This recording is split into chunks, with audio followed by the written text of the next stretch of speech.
Kanikeh adalah desa terakhir di jalur pendakian utara Gunung Binaya. Lokasinya berada di sekitar kawasan Taman Nasional Manusela, Kecamatan Wahai, Kabupaten Maluku Tengah. Akses menuju Kanikeh adalah jalan setapak menyusuri hutan pegunungan Binaya yang melelahkan.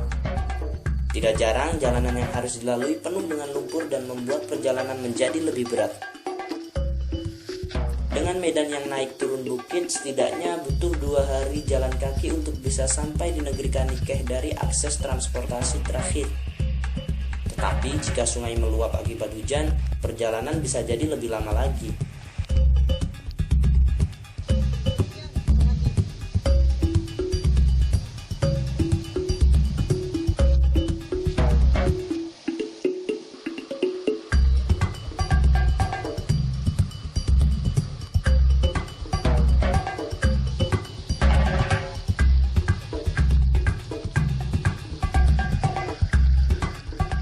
Negeri Kanikeh berada di ketinggian 600 meter di atas permukaan air laut.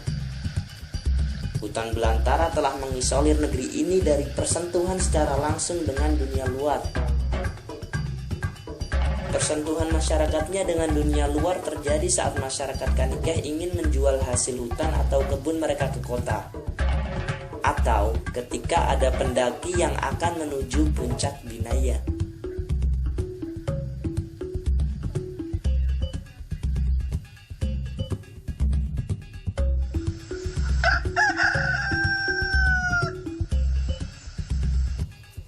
Jika dibuat dalam bentuk peta 2 dimensi, negeri Kanikeh hanya berupa deretan rumah yang berhadap-hadapan sepanjang kira-kira 300 meter. Tidak ada jalan aspal atau konblok. Hanya ada jalan tanah setapak yang berbatu.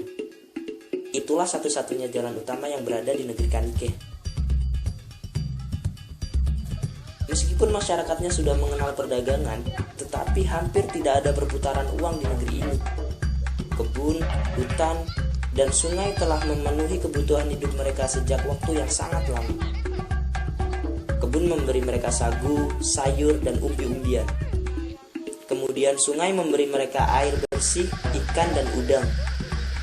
Sementara hutan memberi mereka daging serta kayu dan bambu untuk dijadikan sebagai bahan bangunan.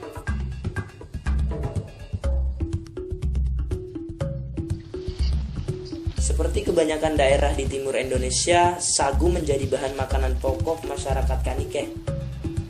Karena adalah menu olahan lain dari sagu selain papeda. Komposisinya adalah sagu dicampur dengan parutan kelapa yang kemudian dibungkus dengan daun sagu dan diikat dengan menggunakan tali yang berasal dari bambu. Terkadang udang atau nanas ditambahkan dalam campuran untuk menambah cita rasa. Campuran tadi kemudian dibakar di atas bara api hingga matang. Parutan kelapa akan memberikan cita rasa gurih, sedangkan sagu membuat kana memiliki tekstur yang kenyal.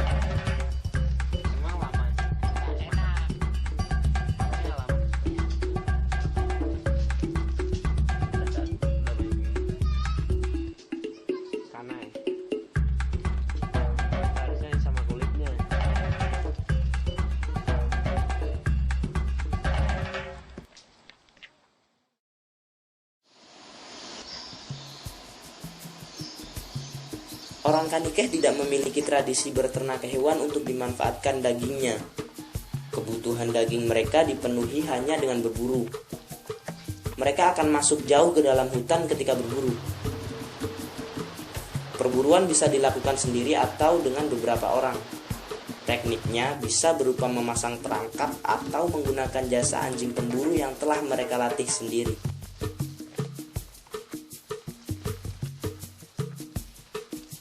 Rusa adalah hewan buruan yang paling sering didapat. Populasi rusa memang masih banyak di hutan pegunungan Binaya. Selain itu, hanya rusa yang seringkali terlihat saat hari terang. Tidak seperti hewan buruan lain seperti kasuari atau babi hutan yang jarang sekali menampakkan diri. Lokasi berburu kali ini adalah sebuah lembah luas yang berada di antara pos pendakian Wainsela dan Waihuhu. Lembah tersebut sangat indah. Sungai kecil nan jernih mengalir di tengahnya. Tidak ada jalur yang jelas untuk mencapai lembah tersebut. Hanya orang-orang Kanikeh sajalah yang hafal jalur menuju ke sana.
Hasil buruan yang didapat akan dibagi sama rata ke setiap orang yang ikut berburu. Satu ekor rusa biasanya dapat memenuhi kebutuhan daging satu keluarga hingga 4 minggu. Jika yang ikut berburu ada 4 perwakilan keluarga, maka satu rusa hanya akan cukup untuk memenuhi kebutuhan satu keluarga selama 1 minggu. Itu berarti jika mereka ingin daging lagi untuk dimakan, maka mereka harus kembali masuk hutan untuk berburu 1 minggu kemudian.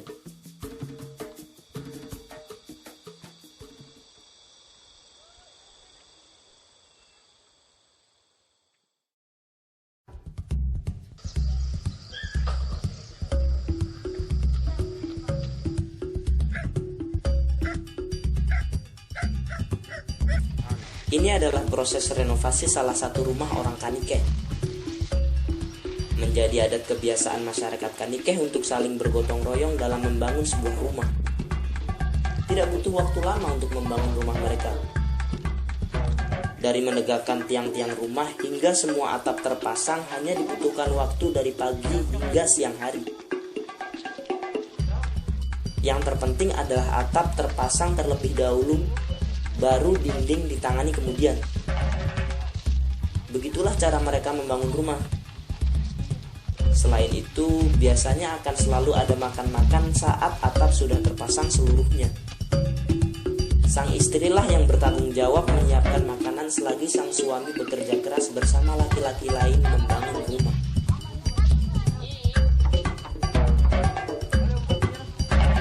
Ada sekitar 67 rumah dengan maksimal 2 kepala keluarga yang mendiaminya. Arsitektur rumah-rumah tersebut memiliki keunikan tersendiri. Bahan-bahan yang digunakan adalah bahan-bahan yang langsung berasal dari alam seperti bambu atau bagian dari pohon sagu yang banyak tumbuh di hutan dan kebun mereka. Arsitektur seperti ini biasa disebut arsitektur vernakular. Rumah-rumah di Kanikeh dapat dibedakan menjadi 3 jenis dan 3 bentuk. Menurut bentuknya ada rumah gantung, rumah tanah, dan rumah kombinasi antara gantung dan tanah. Sedangkan menurut jenisnya ada rumah gabah-gabah atau pelepas sagu, rumah papan, dan rumah paduan antara gabah-gabah dan papan. Jadi ini adalah rumah tradisional suku Kanikeh. Bentuknya itu sangat simpel banget. Ini yang asli, di tengah itu lantainya lebih rendah daripada sisi di kanan dan kirinya. Fungsinya adalah yang di atas itu sebagai tempat tidur, kalau yang di bawah sebagai tempat duduk. Dia seperti itu sampai di belakang. Jadi ruangannya cuma ada ruangan bebas, terus ada dapur besar di belakangnya, dan ada dapur kecil di belakangnya lagi. Jadi selalu ada 2 dapur. Tapi yang tidur, pemiliknya itu malah tidur di dapur, bukan di depan. Kalau di depan itu yang tidur adalah tamu atau anak-anaknya. Itu tipikalnya begitu. Di desa ini cuma ada sekitar 6 lagi rumah gantung atau rumah gantung gaba-gaba. Tapi yang normal adalah rumah ini. Maksudnya besarannya yang normal adalah ini. Ukuran yang lainnya itu ada yang lebih besar, ada yang lebih kecil. Dan biasanya yang tinggal di rumah gaba-gaba gantung adalah para orang tua yang masih mau menempati, yang sudah terbiasa tinggal di rumah gantung. Mereka tidak mau tinggal di rumah tanah atau yang berada di bawah. Yang unik itu adalah fondasinya. Selalu ada pohon pakis sama yang berdiri ini. Yang ini lurus karena dia diikat sama di kolom yang ke arah sana. Nah, sementara ini tuh dia cuma menopang kayu yang satu ini. Jadi dia tidak mengikat apa-apa, tapi cuma menopang ini. Selalu begitu di setiap fondasi rumah, fondasi utama.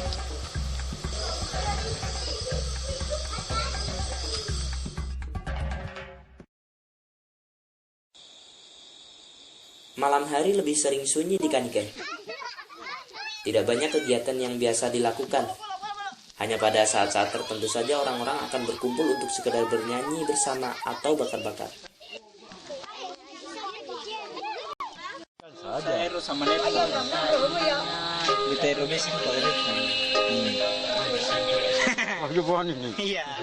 Ada satu kegiatan yang biasa dilakukan oleh orang-orang Kanike ketika malam hari. Tetapi tidak setiap malam kegiatan ini bisa dilakukan karena beberapa alasan. Kegiatan tersebut adalah ya, sekarang kita mau berburu udang menuju sungai. Sungainya sebelah mana, Pak? Ehana. Sungai Ehana. Sungai Ehana. Yang di saya punya walan. Ya. Sungai Ehana. Oke, mantap, kita jalan. Yuk, mantap. Merdeka? Merdeka. Tetap merdeka. Kita jalan dulu ya. Selamat berjuang. cuaca menjadi salah satu alasan untuk berburu udang. Orang Kanike hanya akan keluar berburu jika malam cerah dan tidak ada hujan dalam sehari. Hujan akan membuat arus air deras dan keruh. Otomatis udang tidak akan mudah ditemukan. Selain malam yang harus cerah, mencari udang atau bahasa lokalnya disebut lobe udang hanya akan dilakukan orang-orang Kanike ketika bulan mati. Selain waktu tersebut, terutama saat bulan penuh, udang tidak banyak keluar dan lebih memilih untuk bersembunyi di balik batu. Supaya jangan akan terbuka. Oke. Mantap. Mantap. Supaya dia tajam, supaya tukang udangnya bagus.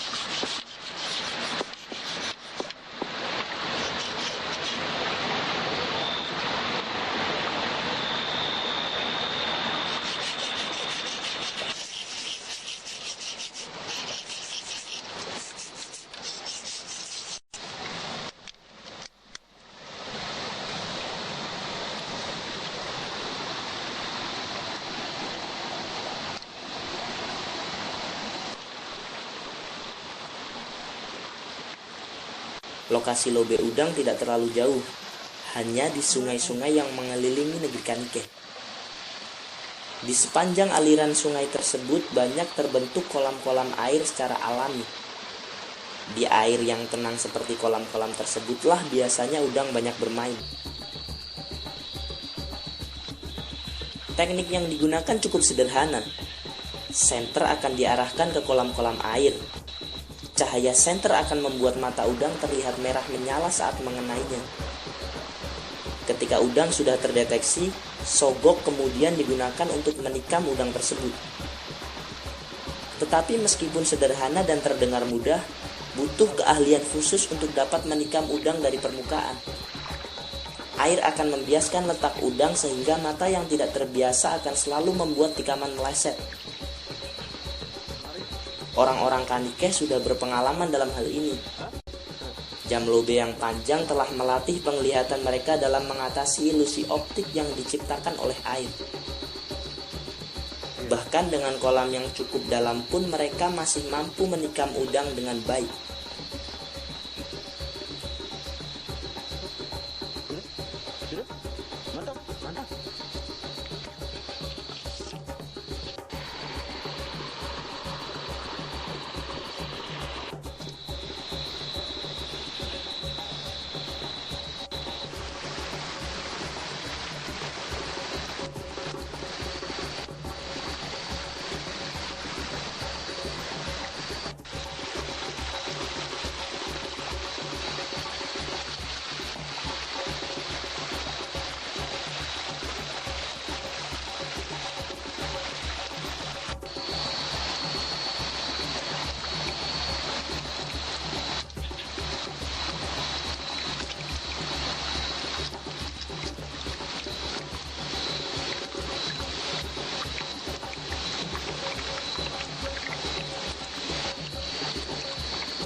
Sudah dapat dia?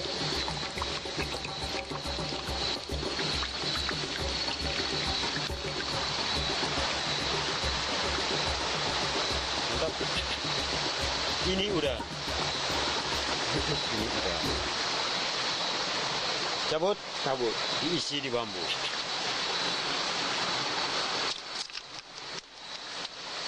Kalau sudah dapat lihat, nah, kalau sudah dapat lihat ikan atau udang, dan nanti salah.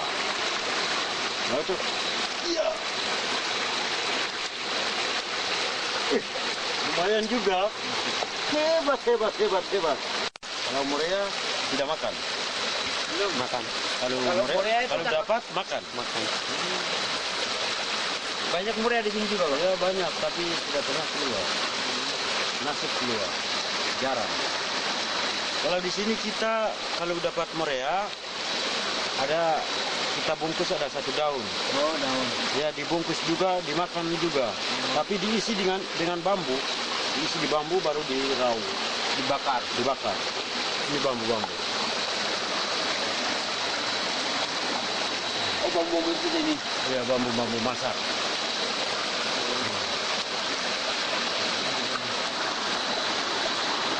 Semuanya penuh bambu. Iya.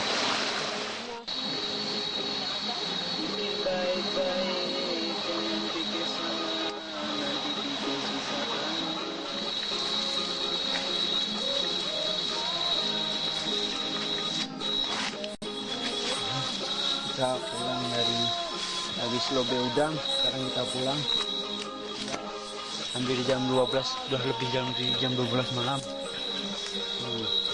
Melewati jalanan jalanannya tetap jalanan becek perjalanan. Biasanya orang Kanikeh akan berburu hingga fajar menjelang. Hasil lobe bisa mencapai 1 buluh bambu penuh. Buluh bambu yang digunakan sebagai tempat udang berdiameter sekitar 10 cm dengan panjang 50 cm. Buruan malam ini lumayan, walaupun tak banyak tapi cukuplah untuk lauk. Mantap. Merdeka.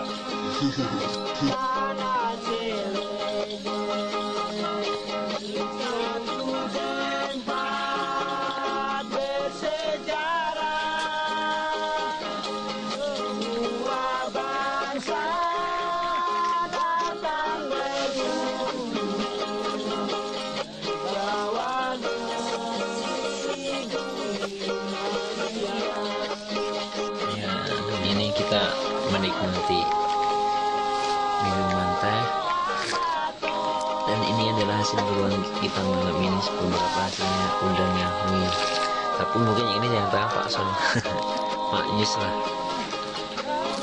Enak. Mantap. Merdeka. Hasil buruan kita malam ini.